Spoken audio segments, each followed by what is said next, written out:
Bienvenidos, esto es Huichili TV.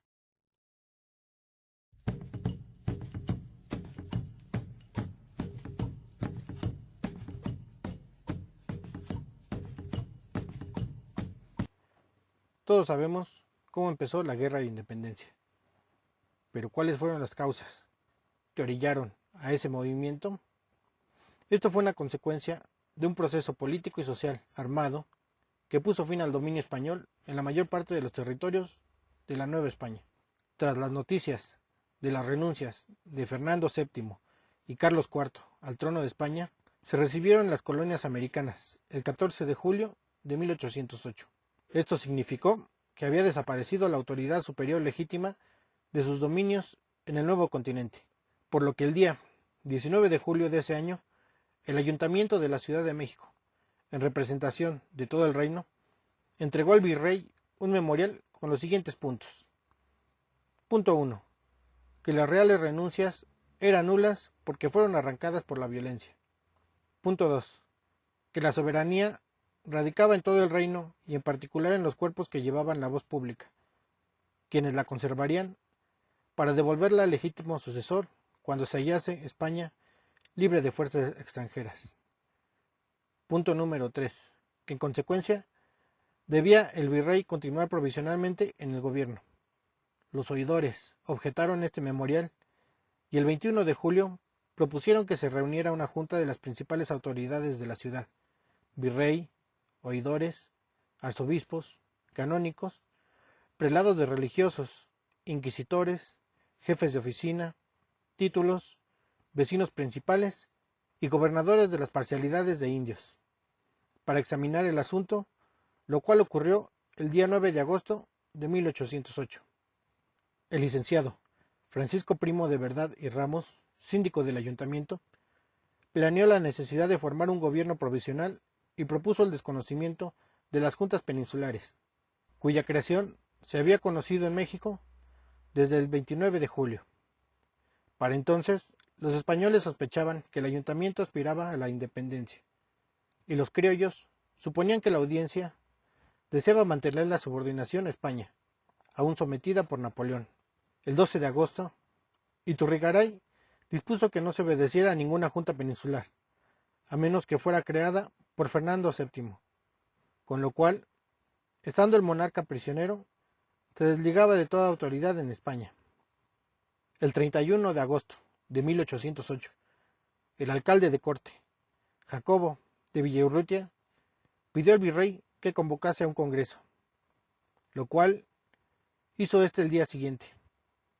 En este se solicitó a todos los ayuntamientos del país a que nombrasen sus representantes, y mandando a la capital al regimiento de infantería de Celaya y al de dragones de Aguascalientes, cuyos comandantes eran partidarios.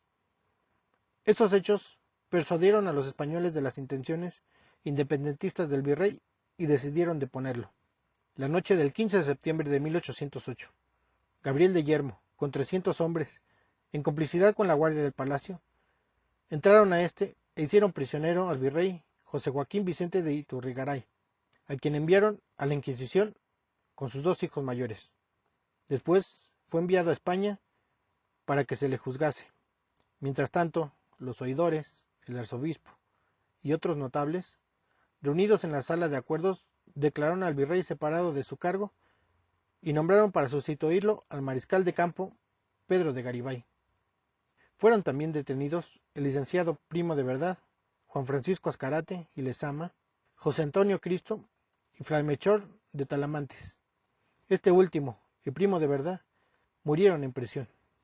Por sus ideas vanguardistas y por pretender la autonomía de la colonia, a Fray Melchor de Talamantes se le conoce como precursor de la independencia de México. Los acontecimientos más relevantes ocurridos en el año de 1809 a 1810 en favor de la independencia de la Nueva España fueron: el 19 de julio de 1809, el arzobispo de México, Francisco Javier Lizama y Beaumont, sustituyó al virrey Pedro de Garibay en el virreinato por instrucciones de la Junta Suprema de Sevilla. En septiembre de 1809, en Valladolid, la actual Morelia, se inició una conjura para crear una junta que gobernase en nombre del monarca prisionero. Si España sucumbía, en ese movimiento se encontraban comprometidos los militares José María García de Obeso, José Mariano Michelena, Mariano Quevedo, Ruperto Mier y Manuel Muñiz, los licenciados José Nicolás Michelena y Soto Saldaña, el cura Manuel Ruiz de Chávez de Huango, el franciscano Vicente de Santa María y Luis Correa.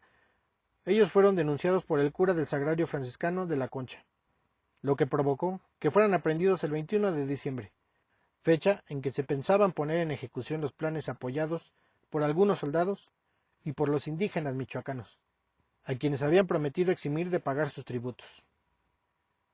En 1810, los franceses ocuparon la mayor parte de España, desaparecieron la Junta Suprema Central instalada en Cádiz y se constituyó la regencia, gobierno de una monarquía en ausencia del rey. El 14 de febrero de 1810 se convocó a una asamblea legislativa para darle al reino una nueva constitución, incluyendo por vez primera la asistencia de representantes americanos. La figura central y el principal incitador de la independencia de México fue don Miguel Hidalgo y Costilla, cura del pueblo de Dolores, quien con un grupo de criollos, entre quienes figuraban los también capitanes del regimiento de dragones provinciales de la Reina, Ignacio Allende y Juan Aldama, conspiraban en la casa del corregidor de Querétaro, don Miguel Domínguez, en esta misma ciudad de Querétaro, bajo el disfraz de reuniones con carácter literario. En estas reuniones de los conspiradores se proponían desconocer a las autoridades virreinales e instalar en su lugar una junta de gobierno provisional, hasta que fuera restablecido en el trono el monarca Fernando VII. La conspiración de Querétaro sería finalmente la que desataría la Revolución de Independencia en México. En ella participaban, entre otros, el corregidor de la ciudad de Querétaro, Miguel Domínguez, y su esposa, doña Josefa Ortiz de Domínguez, Ignacio Allende y Juan Aldama, y el cura Miguel Hidalgo. A principios del mes de septiembre de 1810, la conspiración fue delatada, por lo que el recién llegado virrey Francisco Javier Venegas ordenó la captura de los implicados. Al saberse descubierto, el corregidor Domínguez encerró a su esposa en una habitación, buscando evitar que diera aviso a los demás conjurados. Sin embargo, doña Josefa logró comunicar al alcalde Pérez, quien a su vez hizo llegar las noticias a Hidalgo y Allende. La noche del sábado 15 al domingo 16 de septiembre de 1810, notificado Miguel Hidalgo de que las reuniones de Querétaro habían sido descubiertas, decidió iniciar la rebelión contra las autoridades novohispanas y arengó al pueblo que se congregaba en el atrio parroquial. Después, Hidalgo y los demás jefes de la rebelión, seguidos por quienes respondieron a su llamado, se dirigieron a Totonilco, con lo que inició la Guerra de Independencia.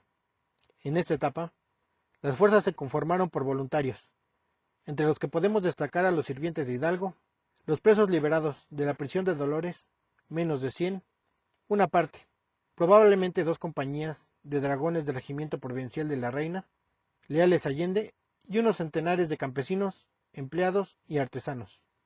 Así tenemos que el ejército insurgente se formó el 16 de septiembre de 1810. Dentro de las características de estas fuerzas, sobresale que fue un conglomerado de agricultores, mineros y trabajadores de las haciendas, con nulos conocimientos castrenses, entre los que se puede incluir al cura Miguel Hidalgo. Solo un porcentaje reducido fueron militares, entre ellos los capitanes Ignacio Allende e Ignacio Aldama, que carecieron de oficiales y cuadros de clase suficiente que les permitiera dirigir a la muchedumbre que se les unía, y agrandaba sus fuerzas haciéndolas una masa heterogénea. Sin una estructura definida, el ejército insurgente creció con rapidez, a su paso por San Miguel el Grande, Celaya y Guanajuato. Los seguidores lograron contar con un efectivo aproximado de 80,000 insurgentes, entre hombres y mujeres de todas las edades. A pesar del aumento en el número de tropas insurgentes, Hidalgo fue tomado prisionero en marzo de 1811 y fusilado. Tras ser excomulgado, en julio del mismo año, la lucha independentista no paró con la muerte de Hidalgo y sus principales jefes, Allende, Aldama y Jiménez. En el momento de la disolución del primer ejército insurgente, ya había surgido otro comandado por José María Morelos y Pavón, alumno de Miguel Hidalgo en el Colegio de San Nicolás. A partir de 1810, el movimiento independentista pasó por varias etapas, pues lo sucesivo, líderes fueron puestos en prisión o ejecutados por las fuerzas leales a España.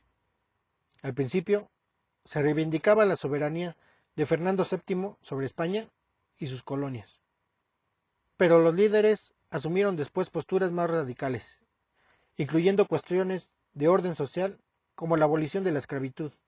José María Morelos y Pavón convocó a las provincias independientes a conformar el Congreso de Anáhuac, que dotó al movimiento insurgente de un marco legal propio.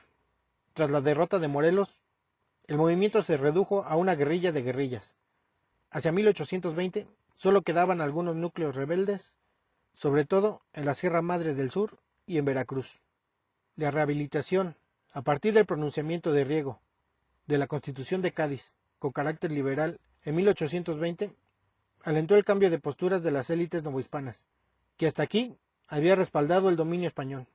Al ver afectados sus intereses, los criollos monarquistas decidieron apoyar la independencia de la Nueva España, para lo cual buscaron aliarse con la resistencia insurgente.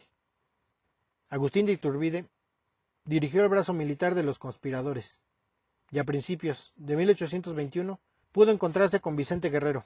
Ambos proclamaron el Plan de Iguala, que convocó a la unión de todas las facciones insurgentes y contó con el apoyo de la aristocracia y el clero de la Nueva España.